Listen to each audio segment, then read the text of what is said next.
You got me watching Fairfax a little bit. I'm getting triggered over here. Yeah, I felt like that was like so deeply up your alley.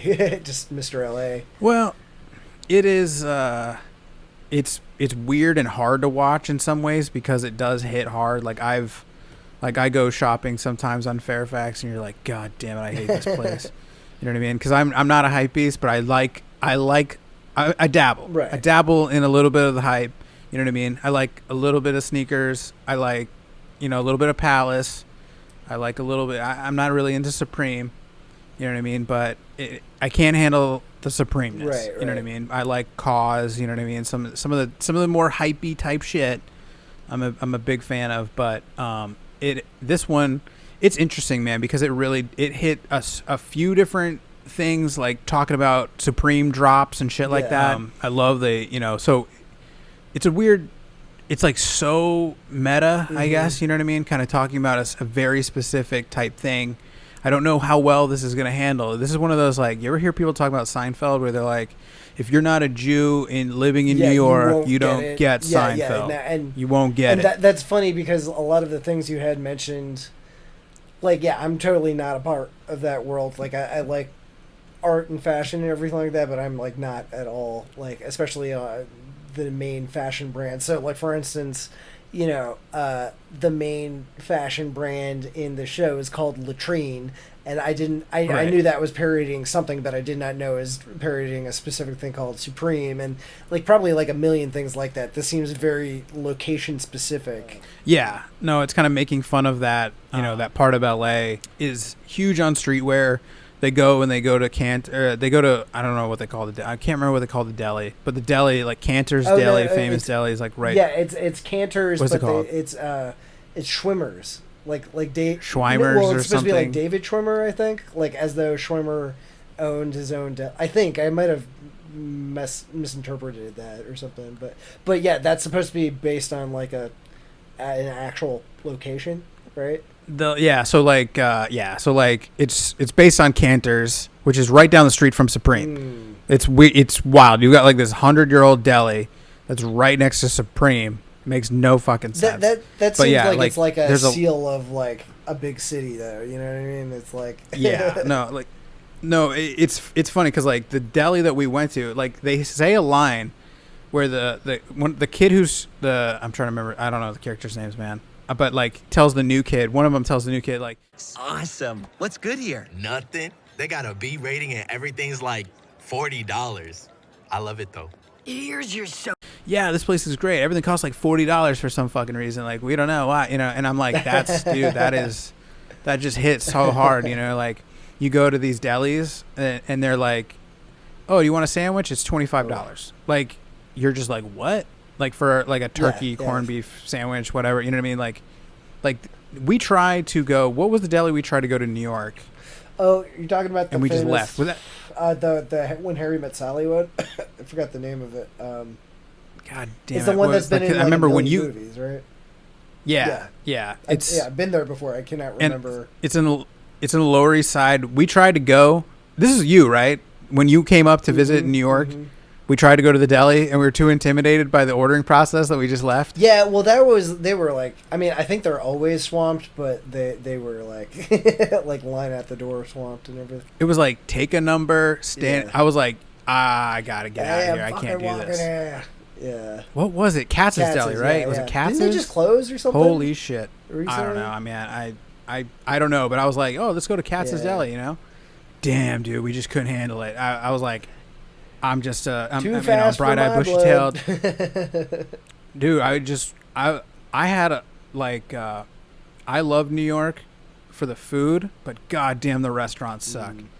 It's weird, man. Like you have so much competition in New York to make money as a restaurant, but they treat you like shit. Well, they're just trying to hustle. I've never been treated worse. Just because like they want to get the next person next. I mean, ass and you would seat. think so, but damn, dude. Like I was waited on. I've been to foreign countries that don't have tipping. Like tipping is not part of their culture, and they treat you better than New York does. It is wild. I remember Mike came to visit once, and I had a freak out inside of a restaurant about how bad the service was and how we were getting treated. Mike was like, oh, whatever, I'm in New York, and I just couldn't stand for it. I like stormed out. I freaked out. You know what I mean? I was like, I'm like pretty agreeable, but for the most part. But like, I was like, we've been sitting here for 45 minutes and no one's come to like Oof. ask us for a drink order. You know what I mean? Shit like that. And I remember having a freak out. You can ask Mike about it when he came up. Yeah, certain things that it's like, it's almost like certain things are being like a personal slight, towards you. You know? Oh yeah, absolutely. I felt insulted. Yeah. But yeah, Fairfax. I mean, Fairfax. It's talking about Fairfax Avenue in Los Angeles. It's a, I don't know. I'm trying to think of how you would describe this. It's a parody of the area and the street and the culture. And the kids mostly. But it's like, I feel like it's almost like a very generation Z, whatever the hell. Generation below whatever's they're like 13-year-old kids or something. So I mean, like whatever, even beyond Gen Z or something at this point. It's realistic, but also takes a lot of liberties and kind of makes fun of the insanity. I think I think I've seen like 4 or 5 episodes maybe, and there's a scene where like they get into like a Tesla school bus. Oh yeah. Yeah.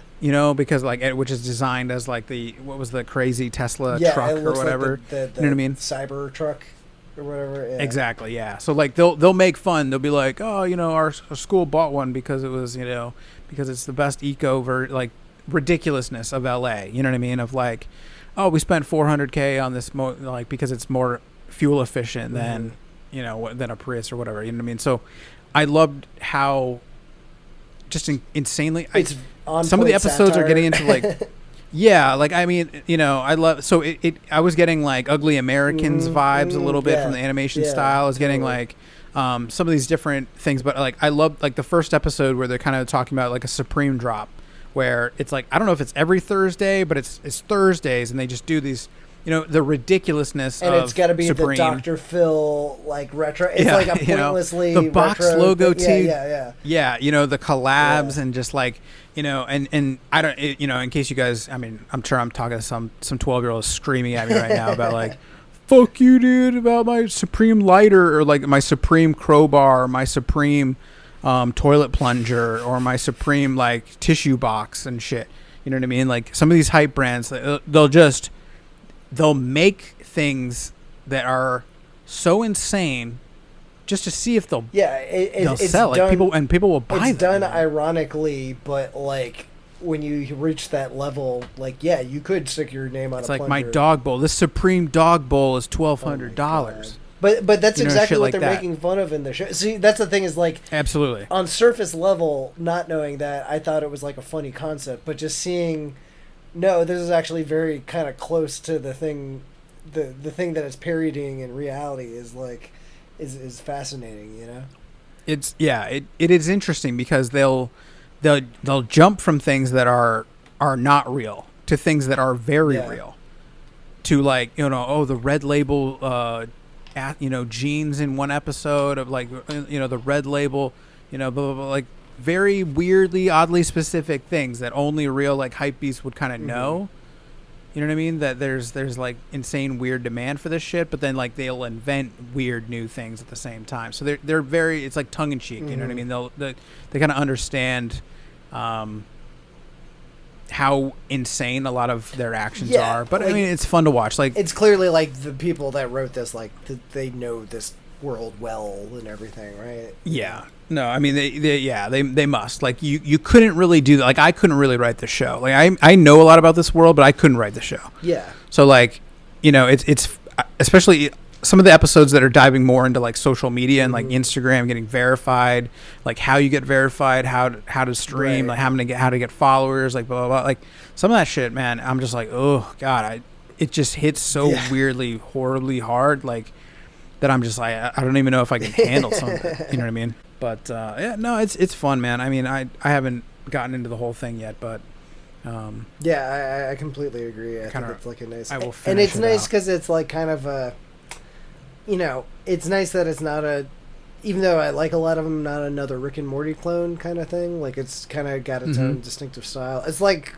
one of the few things, like Amazon's programming, I suppose, is slowly getting better, but like especially in their animation department, it's like one of the few things that actually kind of giving a shit about it, and it feels distinctive. And yeah, like you know how like most of Amazon's streaming is kind of geared towards like I don't know, like more baby boomer centric crowds. I feel like, or maybe like you know that, but so it's nice that they're diversifying a little bit and have something. Yeah, I think the only other thing they had that show Undone was pretty good, but that came out like 2 years ago, I think. So